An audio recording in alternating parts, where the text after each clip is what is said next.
Bonjour et bienvenue dans ce premier épisode. Je vais démarrer une série de vidéos dans laquelle je vais jouer tout seul à Old School Essentials. Je vais incorporer des éléments de différents autres jeux. Vous voyez derrière des vieux modules de scénario de Basic D&D que je vais essayer d'incorporer dans une structure plus bac à sable avec une exploration d'une région en hex, en case hexagonale, dans laquelle on va suivre les aventures de ce personnage. Il s'agit du vampire Vukodlak, un puissant et riche vampire qui a été chassé de sa région natale par un rival. L'objectif final de cette campagne sera de lever une armée et de retourner dans sa terre natale pour reprendre son château et ses terres. Pour cela, il sera accompagné de suivants. Donc, tout d'abord, son fidèle bras droit, qui s'appelle Yolas. Vous reconnaîtrez peut-être la figurine très mal peinte de Grima, langue de serpent, du jeu de bataille Seigneur des Anneaux. C'est le seul, je pense, pour l'instant, de ses suivants qui aura droit à sa miniature. Parce que comme vous le voyez, il y a toute une bande de Power Rangers là, qui seront très simplement sacrifiables et remplaçables. Ils auront quand même des noms et des caractéristiques, mais ça reste quand même un jeu assez brutal dans lequel l'espérance de vie des personnages est plutôt courte. On a des personnages qui commencent le jeu avec 3, 4, 5 points de vie. Il y a des personnages qui commencent le jeu avec un seul point de vie, pour vous dire. Et au niveau de la méthodologie, je vais me baser sur un système d'oracles et de tables aléatoires pour essayer de me surprendre un petit peu. J'ai déjà commencé à générer certaines choses. Et comme je l'ai dit, au milieu de ces choses générées de façon aléatoire, je vais essayer d'insérer, peut-être pas tous, parce que ça fait un peu beaucoup, mais j'aimerais surtout insérer ce module-là. C'est quoi en français? C'est le palais de la princesse Argenta, je crois. Je- J'aurais bien aimé le trouver en français, mais c'était trop compliqué.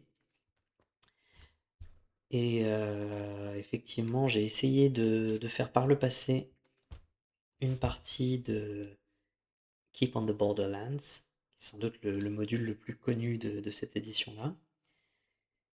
Et il y a quand même une difficulté qui se pose quand on joue tout seul, quand on est à la fois MJ et joueur, c'est que on va se spoiler des détails du jeu. Et ça va être difficile de faire la part des choses entre ce qu'on sait et ce qu'on sait en tant que MJ, parce qu'on a lu le document, et ce que savent les personnages qu'on incarne. Donc, pour tout ce qui est détection de pièges, objets maudits, des choses comme ça, je pense que je vais faire des jets en fait, tout simplement. Probablement avec la caractéristique de sagesse des personnages impliqués, et on verra bien si le hasard estime que les personnages vont tomber dans un piège ou non. Je m'égare un petit peu dans des détails, mais c'est vrai que c'est la première chose qui m'est venue à l'esprit. On va un petit peu observer. Je vais vous présenter les notes que j'ai faites pour l'instant pour ce début de campagne. Alors j'avais pas prévu de filmer le texte comme ça, donc c'est illisible et c'est normal. Peut-être qu'à l'avenir, dans les prochaines vidéos, j'imprimerai du texte ou je ferai quelque chose d'un peu plus joli. Ou alors je pourrais faire un partage d'écran. Ce sera mieux, un partage d'écran. Euh, donc voilà, ça c'était la partie un peu cahier des charges ou une liste des features que j'aimerais voir. Donc comme je vous l'ai dit, j'ai marqué BX. Alors BX, pour ceux qui ne connaissent pas, c'est Basic Expert. C'est le nom d'une édition qui est sortie au tournant des années 70 à 80. Euh, c'est une des éditions les plus anciennes, possiblement, de Donjons et Dragons. Mais en début de vidéo, je vous ai parlé de Old School Essentials. C'est parce que c'est un rétro-clone de BX. Et ce que ça veut dire, un rétro-clone, c'est que c'est le même jeu, c'est les mêmes règles, mais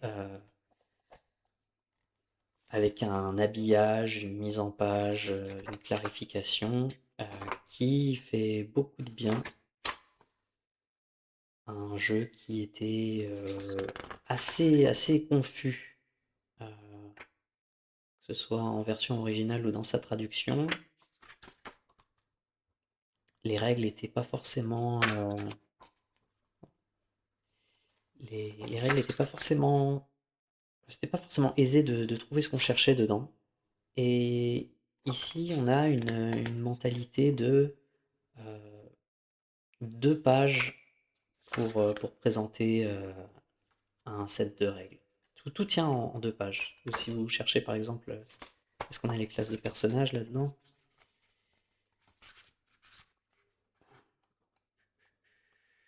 Peut-être pas, figurez-vous. Ça, c'est pas les règles complètes. Euh, tu, tu, tu. Non, on n'a pas les classes de personnages dedans. Alors, je vais vous montrer autre chose. On va passer en partage d'écran.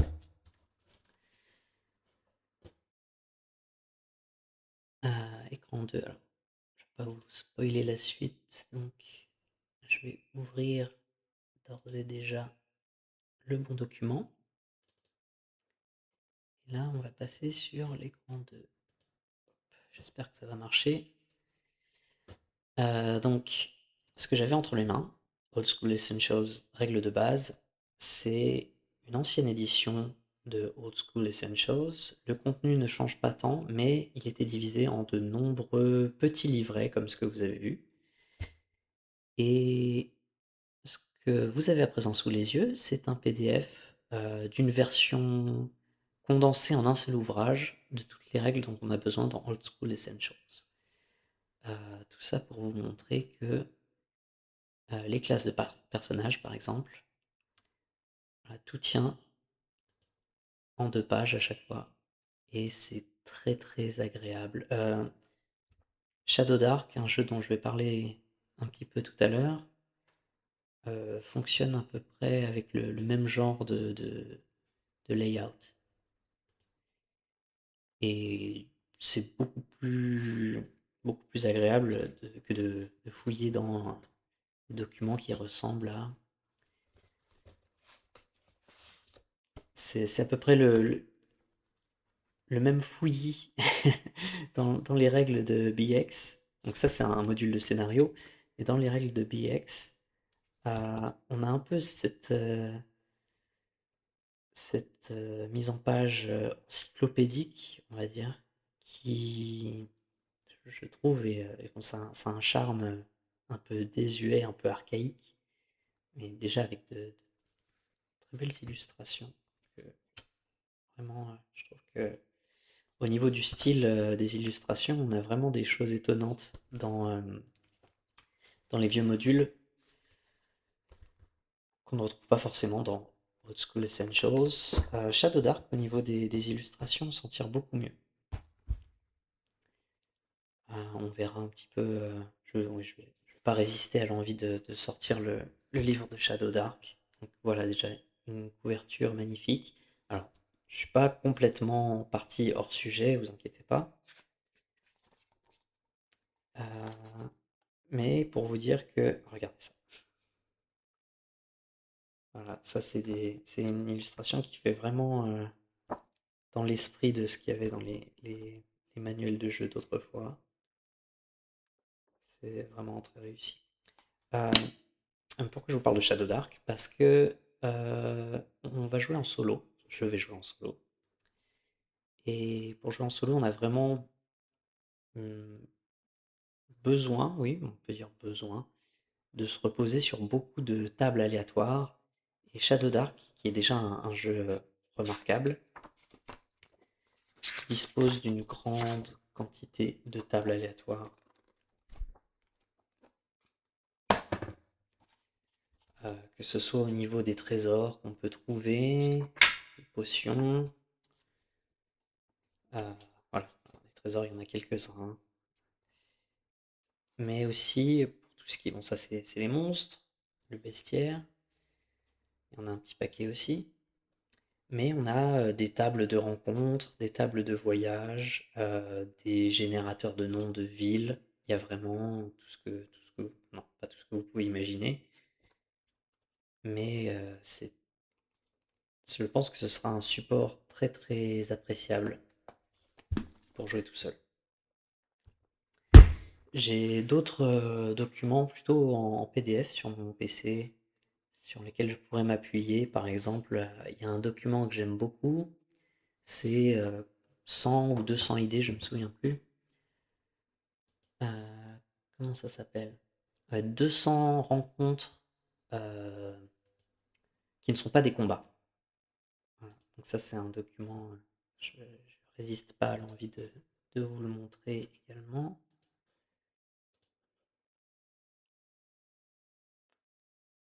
Il est là. Donc oui, passons sur la qualité. Est-ce que vous le voyez? Oui, ok.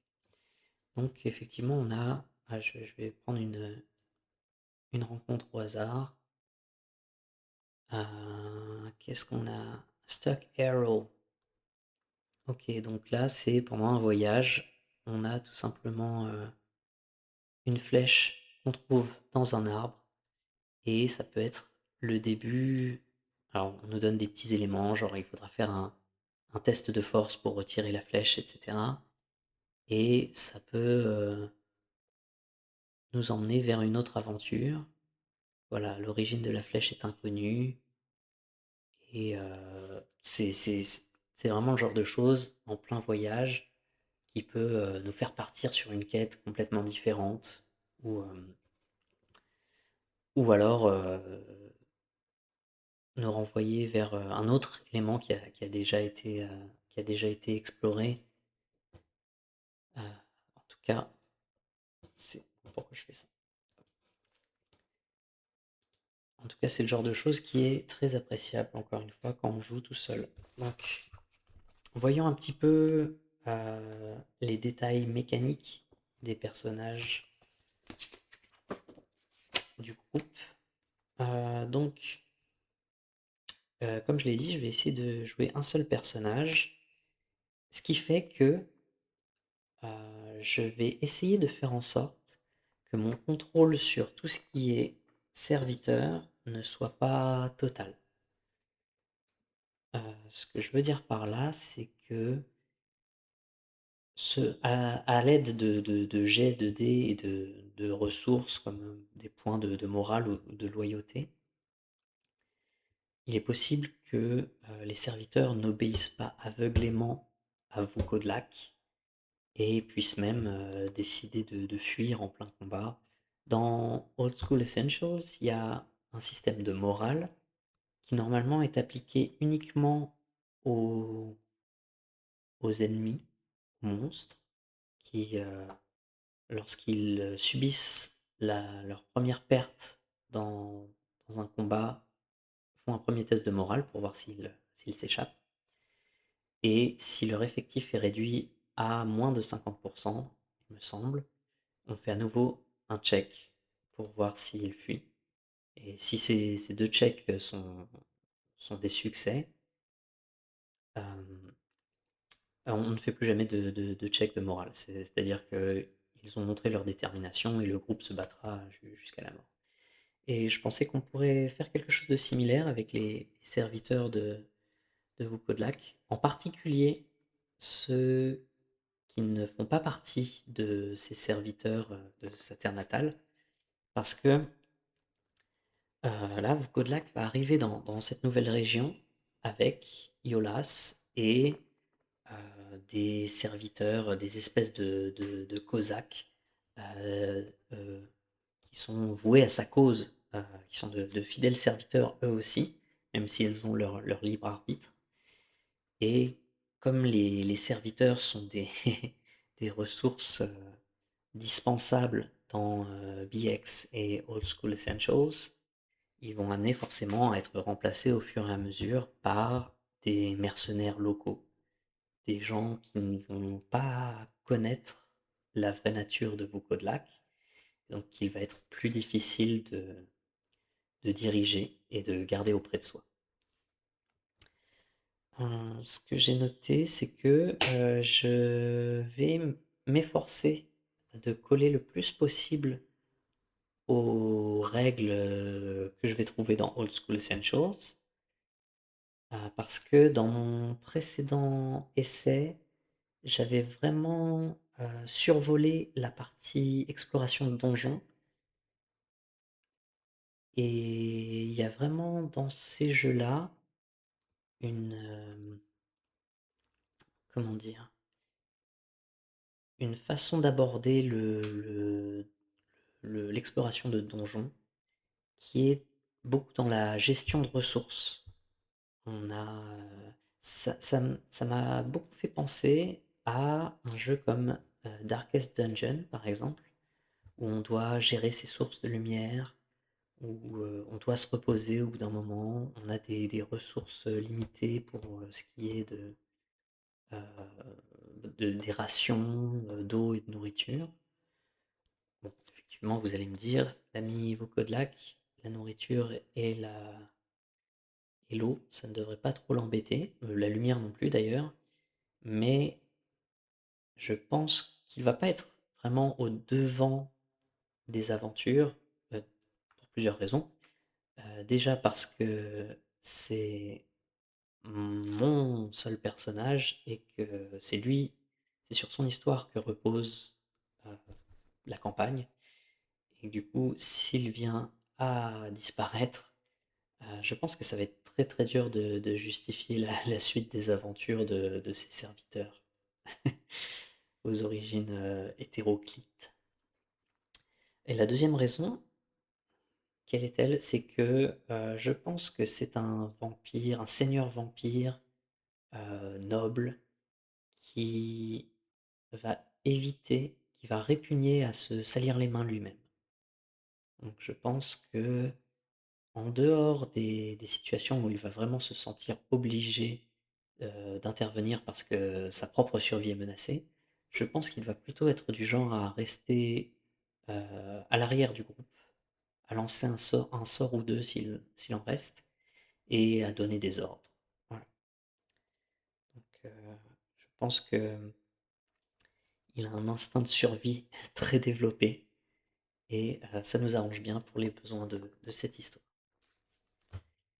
Euh, Et pour cette raison, je lui ai donné enfin, de toute façon, il n'existe pas à ma connaissance, de personnage vampire dans l'édition basic de Donjons et Dragons, ni expert d'ailleurs.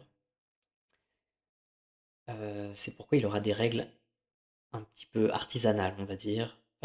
Et la première chose, c'est qu'il sera très difficile à tuer, pour des raisons de lore, et comme je l'ai dit tout à l'heure, pour des raisons de ça m'arrange et oh mon dieu, qu'est-ce que je fais, mon personnage principal est mort. Et autour de ça, autour de ce socle de règles en dur de Old School Essentials et des petites adaptations pour faciliter la narration, je vais aussi développer des systèmes de règles et de mini-jeux Ça m'a été inspiré, grandement par, un type sur YouTube qui s'appelle Brian. C'est un retraité britannique qui fait, exactement ce que je m'apprête à faire, mais, avec, beaucoup plus d'années d'expérience derrière lui. Et il joue, à BX ou, AD&D en solo, et il met tout le temps au point des petits systèmes de tables aléatoires qui, d'une part, l'affranchissent de la prise de certaines décisions. Vous voyez tout à l'heure quand je vous parlais de faire la part des choses entre ce que savent les personnages et ce que c'est le MJ. Et d'autre part, bah, c'est surtout ça, voilà, c'est de permettre, un petit peu de se laisser surprendre par, les événements et pas, prendre toutes les décisions, parce que dans le jeu de rôle en solo, ça peut ça peut, vite ressembler à juste du de l'écriture, du roleplay, de forme libre, on va dire, freestyle, dans lequel on raconte juste une histoire, et c'est pas vraiment ce que je souhaite faire. J'ai envie de raconter une histoire qui est, presque autant dictée par les résultats des dés que par mes propres envies. On va le voir sur les pages suivantes, parce que tout s'est pas forcément, déroulé quand j'ai commencé à lancer des dés, comme je l'avais prévu. Euh, et enfin, oui, bon, ça j'avais noté, si j'ai le courage, je me filme. Bon, là je me filme. La question ce sera, est-ce que je vais l'uploader? Enfin, vous saurez du coup en voyant cette vidéo. Euh, alors, qu'est-ce que j'ai déterminé auparavant pour notre personnage principal, Vukodlak? C'est un vampire de classe magicien. Donc, je note quand même qu'il est de classe magicien, mais il n'aura pas exactement. Si je me réfère à Old School Essentials, il ne sera pas un magicien trait pour trait, parce que bah, je vais tricher pour qu'il soit un peu plus fort, quoi. Je sais pas encore s'il sera de niveau 1, par exemple. Je me suis dit, s'il est niveau 2 ou 3 pour représenter le fait qu'il est plus fort que les autres personnages de son groupe, c'est une possibilité que je laisserai sans doute au hasard. Donc il a été vaincu et chassé par son rival Malvolio. Alors j'ai pas encore décidé si c'était un vampire rival ou peut-être un dignitaire religieux, je ne sais pas. Mais ce que j'ai décidé, c'est que son pays d'origine aurait une vibe plutôt Europe de l'Est, slave. Vous allez voir qu'il y aura beaucoup de noms polonais ou roumains parmi ses suivants. Et Vukodlak lui-même, je crois que c'est le nom d'une créature du folklore slave.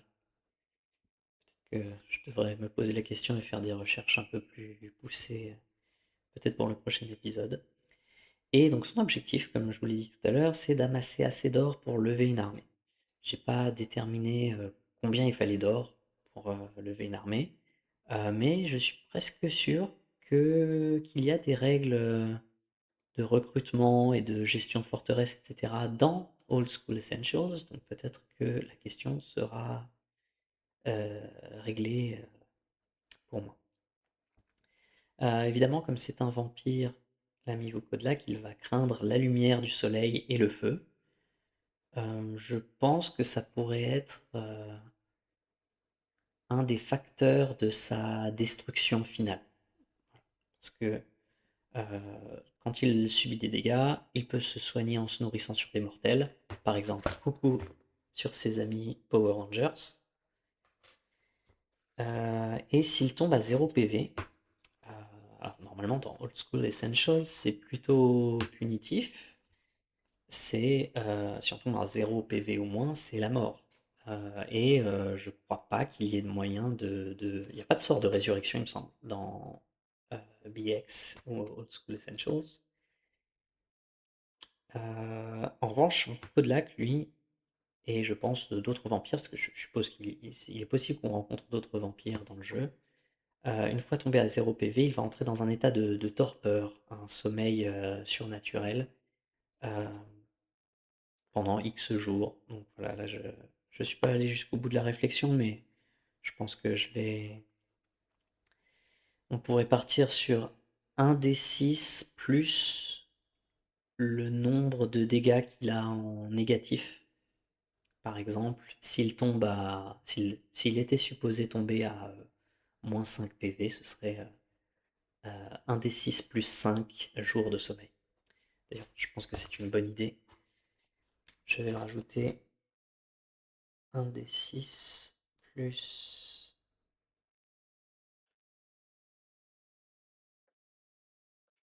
dommage négatif. Euh, alors du coup, qu'est-ce qui pourrait vraiment l'atteindre, à part le feu et la lumière du soleil, ce vampire? Est-ce que je vais vraiment jouer un personnage invincible pendant ma campagne? Non, je pense que plus que les blessures physiques, ses échecs déjà vont le forcer à se retirer d'une expédition. Je pense que s'il tombe en torpeur, il pourrait y avoir une règle qui fait que ses serviteurs n'ont pas le leadership nécessaire à la poursuite de l'expédition et ils s'efforcent juste de repartir dans leur repère en ramenant le corps de leur maître. Et peut-être qu'on pourrait faire un jet aussi pour voir s'il y a davantage de blessés ou de, de décès lors de cette retraite. Du coup, je pense que les échecs, comme ça va blesser ses finances. Ça va lui coûter du temps également. Si jamais il y a un timer au bout d'un moment. Par exemple, s'il y a des gens à ses trousses, ou alors si son rival a retrouvé sa trace, je ne sais pas encore. Et je pense aussi que ça peut blesser son ego, tout simplement. Je pense que dans cet univers-là, j'ai envie de dire que les vampires se sentent immortels, à tort ou à raison, et du coup, ils prennent les revers et les échecs très très très durement. Et je pense que s'il est suffisamment blessé ou humilié par des échecs, notre ami Vukodlak pourrait tout simplement désespérer et aller s'enterrer dans une crypte quelque part et ne plus, ne plus refaire surface pour des siècles et des siècles. Voilà, oui, c'est vrai que je l'avais noté après. Il pourrait également avoir une contrainte de temps. Et oui, dans ce cas-là, les événements, les épisodes de torpeur dans lesquels il va être inactif pendant plusieurs jours, euh, ça pourrait effectivement être un danger pour lui si, par exemple, des chasseurs de vampires étaient à ses trousses ou quelque chose comme ça. Auquel cas, je pense que si des humains ou des chasseurs de vampires réussissaient à trouver son repère pendant la journée, je pense qu'il y aurait une série de jets pour voir si ses serviteurs étaient capables de le protéger. Et après, lui, eh bien, il serait mis à mort automatiquement, ce qui serait triste, j'en conviens, mais la campagne doit avoir une fin quand même au bout d'un moment. Pour la création du personnage, normalement, dans les règles de Old School Essentials, c'est ce que j'ai fait d'ailleurs pour les Power Rangers. Il faut que j'arrête de les appeler les Power Rangers parce que sinon ça va vraiment rester. Mais les serviteurs qui ne sont pas son bras droit, c'est normalement 3d6 pour chaque caractéristique et c'est tout. Je crois qu'il y a une possibilité d'intervertir éventuellement des caractéristiques. Là, je ne l'ai pas faite. Mais là, j'ai fait le choix pour vous, Codelak, d'avoir 4 des 6 par attribut et surtout 6 tentatives. Voilà, ce qui m'a permis, vous allez le voir plus tard, d'avoir quand même de très très bonnes stats pour le personnage principal. On va le voir tout de suite. Donc là, j'approche un petit peu. Je me suis mis une petite référence ici, avec le règle de création de personnage. C'est page 16-17 d'Old School Essentials. Et donc vous voyez que pour Vukodlak, j'ai fait mes 6 tentatives jusqu'à, heu, jusqu'à sélectionner celle qui me convenait le mieux et donc on arrive au final avec un score en force de 17, une dextérité de 13, une constitution de 17, une sagesse de 12, une intelligence de 21 et un charisme de 16. Alors pour ceux qui sont familiers avec, du Donjons& et Dragons moderne, c'est pas exactement les stats ont pas exactement la même incidence. Heu et j'irais même jusqu'à dire qu'elles sont moins importantes. Elles apportent des choses différentes et moins importantes, moins centrales. Heu, j'ai trouvé que dans du Donjons& et Dragons moderne, c'était très, très, très difficile de jouer un personnage avec des caracs moyennes ou mauvaises. Dans ce style de jeu, c'est pas le cas. D'ailleurs, pour ce qui est des caractéristiques, Shadow Dark est beaucoup plus proche de Donjons et Dragons moderne que de BX par exemple. Et ici, bah, je pense que je vais vous montrer la page qui nous intéresse dans les règles d'Old School Essentials. Euh, on a dit page 16-17. Où est-ce que...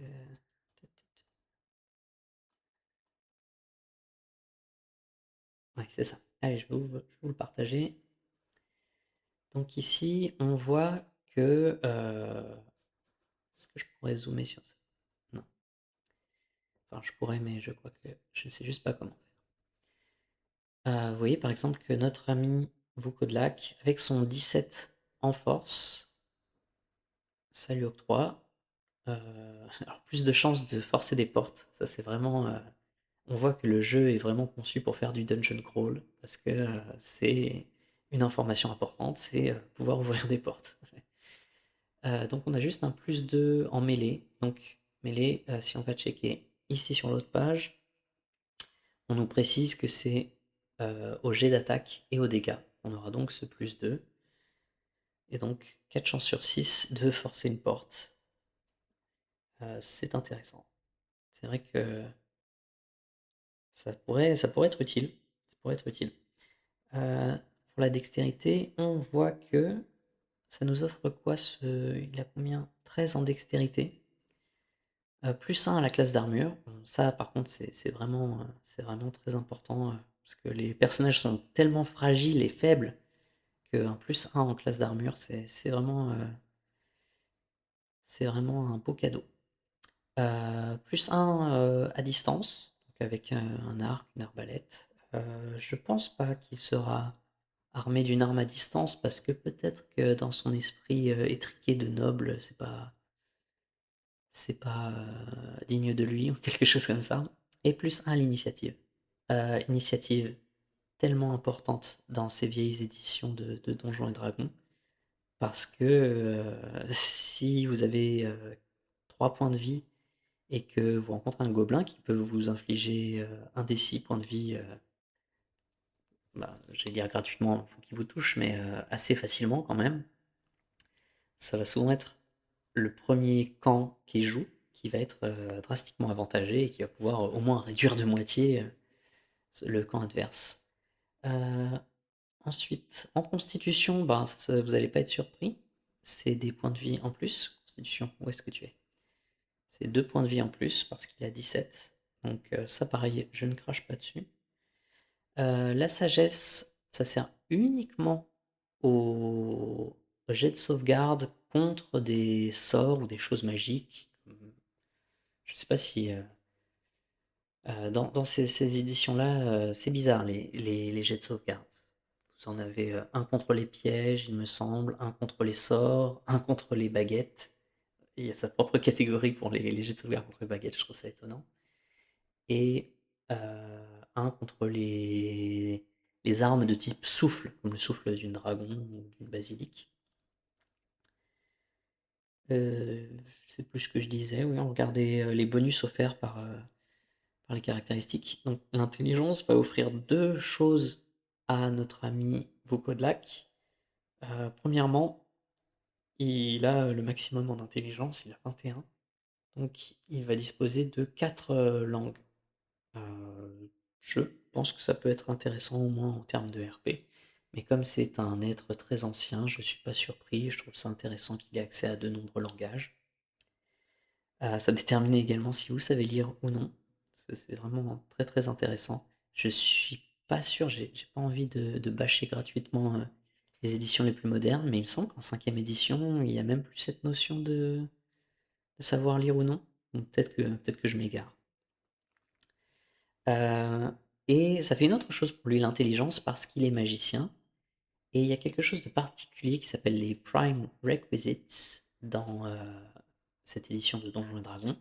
C'est-à-dire que euh, plus vous êtes bon dans l'attribut principal de votre classe, plus vous allez avoir un bonus d'XP ou un malus. Et donc là, le fait qu'il ait une intelligence très élevée, qui est le prime requisite du magicien, ça fait que pour tous les gains d'expérience, il aura plus 10%. Ce qui sera, pareil, un beau petit avantage. À noter que je trouve que les malus sont vraiment, vraiment importants. Par exemple, de se dire qu'on peut... Dans un jeu, on démarre avec très peu de points de vie quand même. De se dire qu'on peut démarrer avec un -2 en... pardon, c'est pareil pour les points de vie? Ouais, un -2 PV sur un personnage qui en a un des 4 par exemple.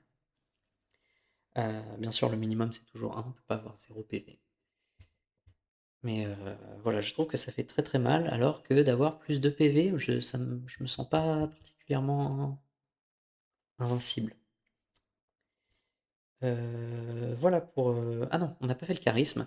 Alors le charisme, super important pour vos Kodlak, parce que ça va être un bonus de réaction lorsqu'il va rencontrer des PNJ. Également le nombre de suivants max qu'il peut avoir. Donc là, il peut en avoir 6 avec son 16. Dedans, je crois que je n'ai pas compté Yolas. Ouais. Yolas, je le considère comme acquis à sa cause. Peut-être qu'il lui a fait la promesse de le changer en vampire, euh, quelque chose comme ça. Mais il aura ses 6 suivants. Et ça nous donne aussi la loyauté. Alors il faudra que je regarde en détail les règles existantes concernant la loyauté. Mais est-ce que ça pourrait remplacer le moral? Euh, il me semble, les règles de morale, c'est par exemple, il me semble qu'un gobelin, ça a 7 de morale, quelque chose comme ça. Et que si on fait un test de morale pour les gobelins, on doit lancer 2 d6. Et si on fait plus, non, plus ou égal euh, par rapport à leur valeur de morale, ils prennent la fuite. Donc là, si la loyauté ça remplace le moral, ça voudrait dire que il faudrait faire un 9 ou plus pour qu'il cède à une envie de trahison ou de désertion. Ce qui est donc plutôt fort. À noter que je pense que je ferai pas souvent des jets de groupe pour le moral, contrairement à ce qui se passe avec, par exemple, si on affronte une bande de gobelins, on va faire un seul jet pour tous. Là, en l'occurrence, je pense que je vais faire un jet pour chaque personnage. Par exemple, je pense que si un personnage reçoit une blessure ou est proche de la mort, je vais tester sa loyauté individuellement. Et on verra bien s'il cède ou non. Une autre chose importante concernant les suivants, bon, je pense que je vais reprendre la vue sur mon petit cahier et je vais vous parler de la suite. Euh, donc, nous avons donc Yolas qui est le bras droit de Vukodlak. Je pense qu'il peut également être sujet à des tests de morale, mais qu'il a une loyauté bien plus solide que les autres serviteurs. Par exemple, s'il était amené à fuir un combat et que son maître périssait, heu, il y a un genre de lien, surnaturel entre eux qui fera qu'il essaiera de le retrouver à tout prix. Un peu comme, le lien du sang qu'on peut avoir dans Vampire la Mascarade, par exemple.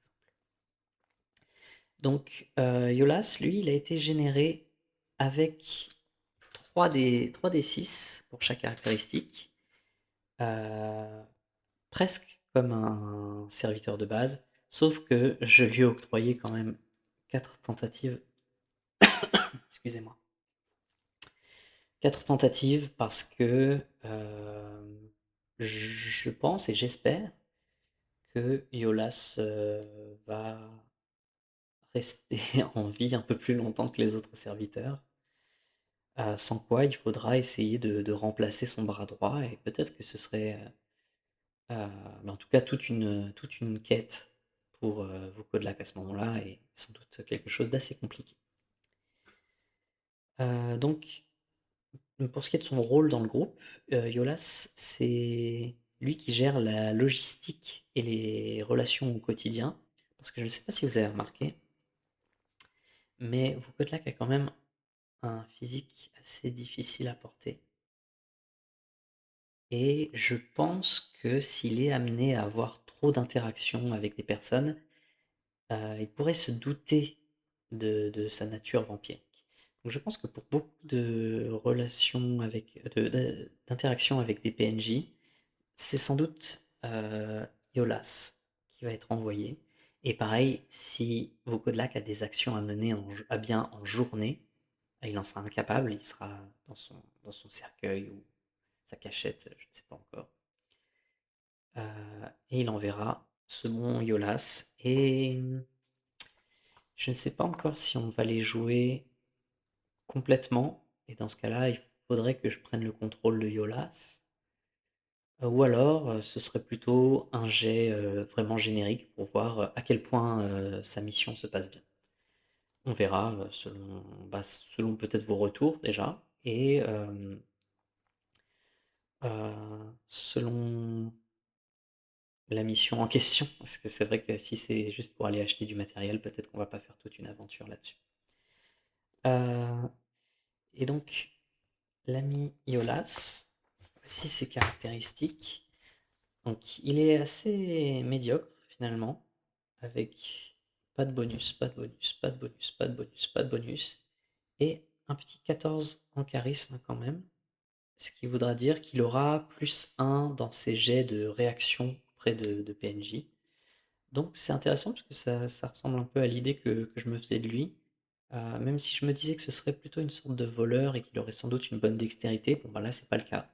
Donc c'est un peu aussi ce qui m'a guidé dans le choix de cette figurine. Parce qu'il pourra peut-être plus être un genre de diplomate, conseiller et autres fourberies. Voilà pour l'ami Yolas. Rien de particulier. C'est vrai qu'il faudra lui choisir une classe. Je pense sans doute que ce sera un voleur.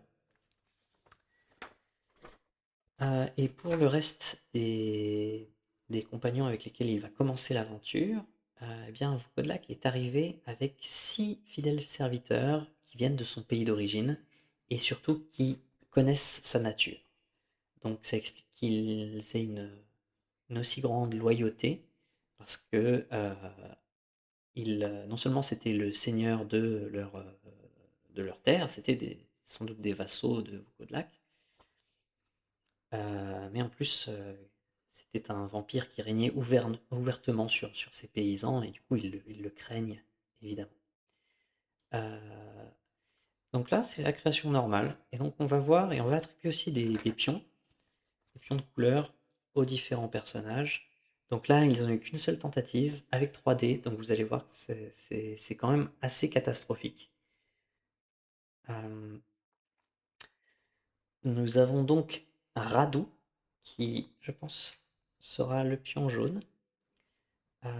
Qui a des stats plutôt modestes, avec notamment une sagesse un petit peu faible, mais sinon c'est vraiment euh, Joe le moyen. Euh, avec lui. il aura, ce sera le pion rouge, Anastasia, qui sera la seule de nos serviteurs à avoir un bonus en force. Donc ce sera elle qui va faire des dégâts, qui va se battre. Mais c'est un peu invalidé par le fait qu'elle ait une constitution si faible. Donc là, 6 en constitution, ça veut dire qu'elle aura moins un point de vie. Bon, ça, c'est pas dramatique, mais si elle en a. On peut faire 2 sur le dé, donc ce serait vraiment horrible qu'elle ait qu'un seul point de vie. Et par contre, elle a vraiment une très très haute intelligence. Ça veut dire qu'elle connaît autant de langages que son maître Vukodlak. Ah non, c'est quoi ça? Si, si, c'est l'intelligence. Et aussi un énorme charisme, encore plus charismatique que Yolas. Donc elle, par exemple, si jamais Yolas venait à décéder, ce que je ne lui souhaite pas bien entendu, ça pourrait être une bonne candidate pour le remplacer. Euh, et la question se pose, elle a 18 en intelligence, est-ce qu'elle pourrait être une magicienne elle aussi? Est-ce qu'elle pourrait être l'apprentie de, de Vauquelin?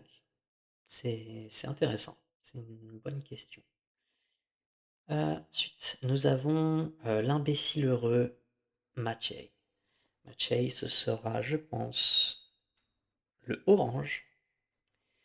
Et il a de très mauvaises stats, avec un exceptionnel 16 en sagesse, mais un 5 en intelligence. Ça veut dire que déjà il sera illettré, et je pense qu'il est peut-être un peu limité, un peu simple.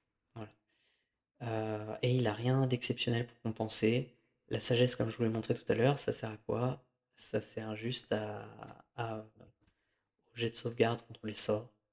Donc je mise pas beaucoup sur ce personnage, malheureusement.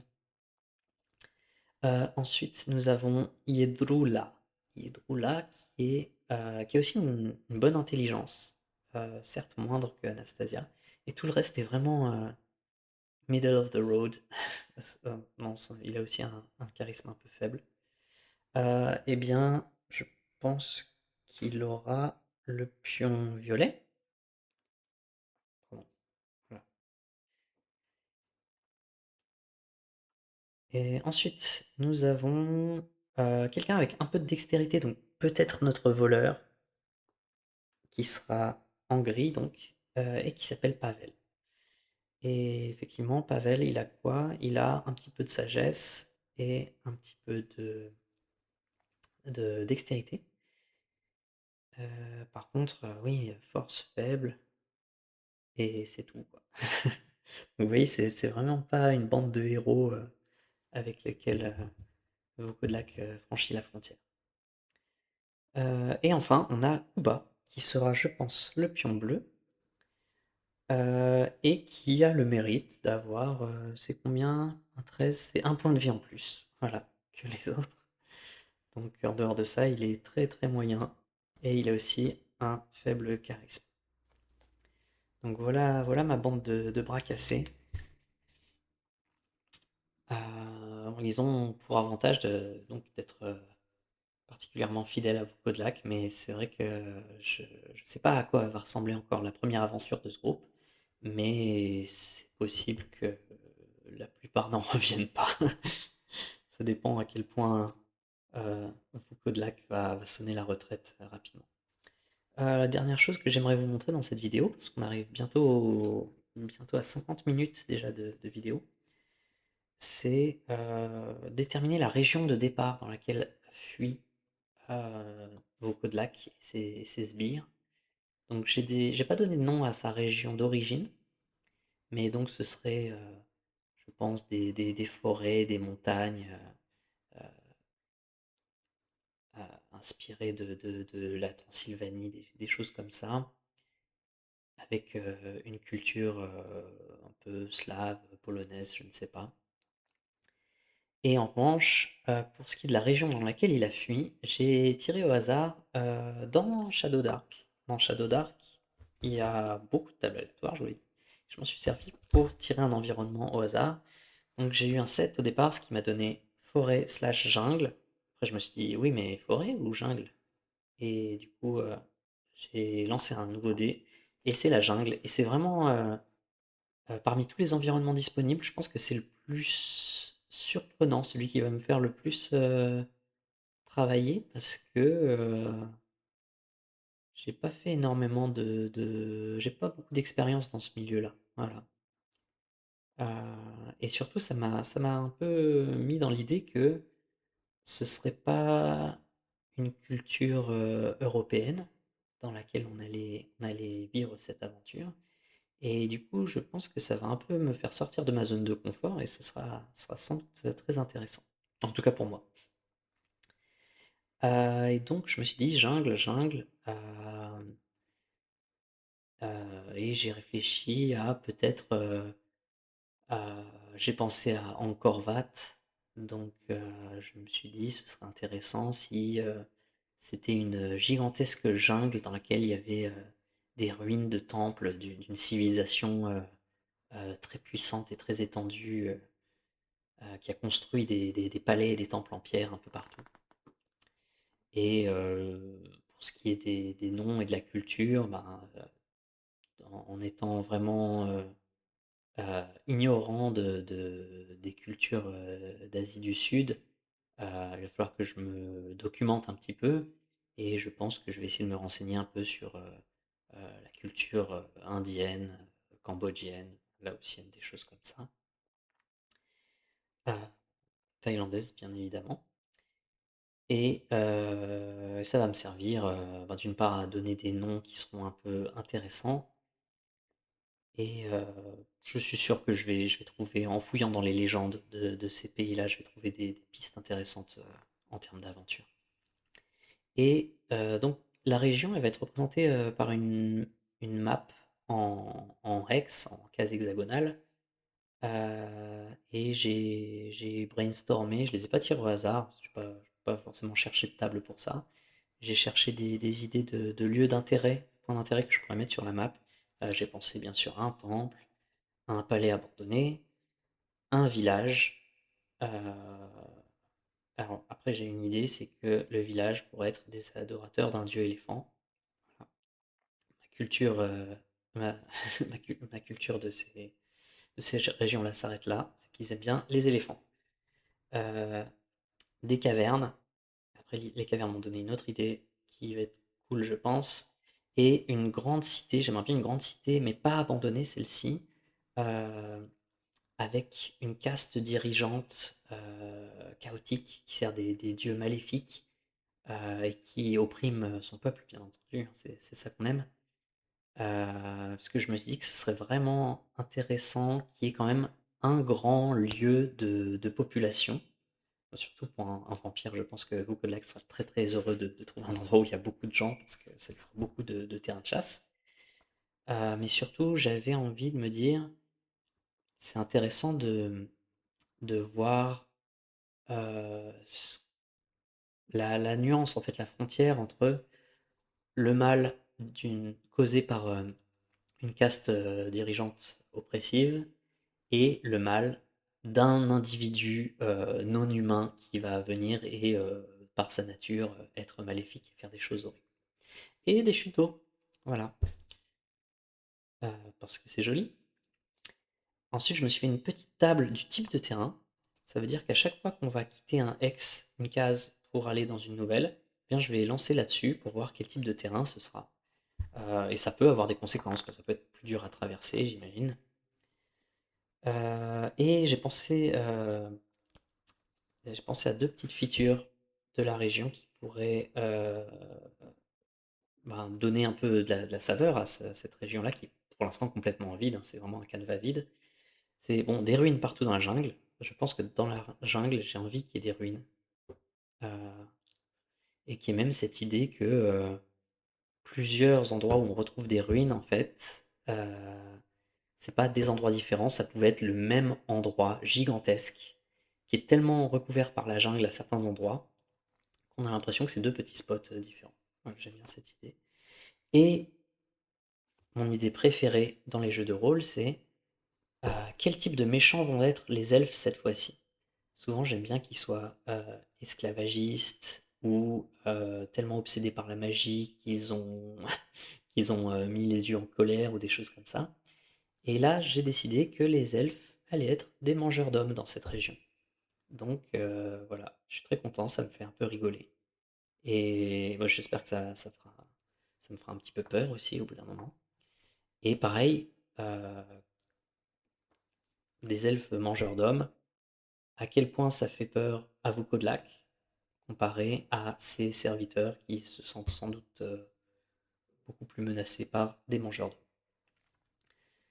d'hommes. Dernière chose que je voudrais vous montrer, c'est à propos de la carte, comment j'ai appelé ça, en case hexagonale. C'est que j'aurais bien aimé avoir un support physique et colorier mes petites cases, mais j'ai pas d'imprimante et je me suis pas débrouillé pour faire quelque chose de joli. Donc je suis allé sur internet et j'ai trouvé ce site-là, dans lequel on peut créer une XMAP assez facilement. Et donc j'ai créé que deux endroits pour l'instant, tous les autres ils sont générés avec la table que je vous ai montré tout à l'heure, qui détermine le type de terrain. J'ai juste posé la capitale, pas nommée pour l'instant, mais la capitale avec la caste dirigeante de méchants. Et ça, je pense que c'est notre point d'arrivée. Je pense qu'on a traversé une chaîne de montagnes et qu'on arrive par là, dans la région. Euh, c'est une très longue vidéo déjà, mais je pense qu'il valait mieux en faire une longue et expliquer tout ce que j'avais expliqué. Je vais peut-être définir certains systèmes de jeu, comme par exemple la génération de donjons et les choses comme ça, hors vidéo. Et je vais peut-être faire des petits tests avec d'autres groupes de héros pour voir un petit peu comment ça se passe. Et dans le prochain épisode, le but ce serait de véritablement commencer l'histoire. Donc il y aura beaucoup de générations de choses aléatoires pour voir un petit peu à quoi ressemblent nos alentours immédiats et quel sera l'objectif principal de l'ami Vukodlak. Ce sera sans doute quelque chose comme trouver un repère, voilà. Soit une caverne, soit une ruine quelque part où il pourra s'installer euh, et explorer à partir de là la région qui l'entoure. Voilà, bah, merci de m'avoir écouté déblatérer pendant si longtemps. Je pense qu'il serait intéressant que les vidéos suivantes soient plus courtes. Je veux bien vos retours là-dessus. Et en attendant, je vous souhaite tout ce que vous voulez. Je ne sais pas quelle heure il est chez vous. Donc, à très bientôt.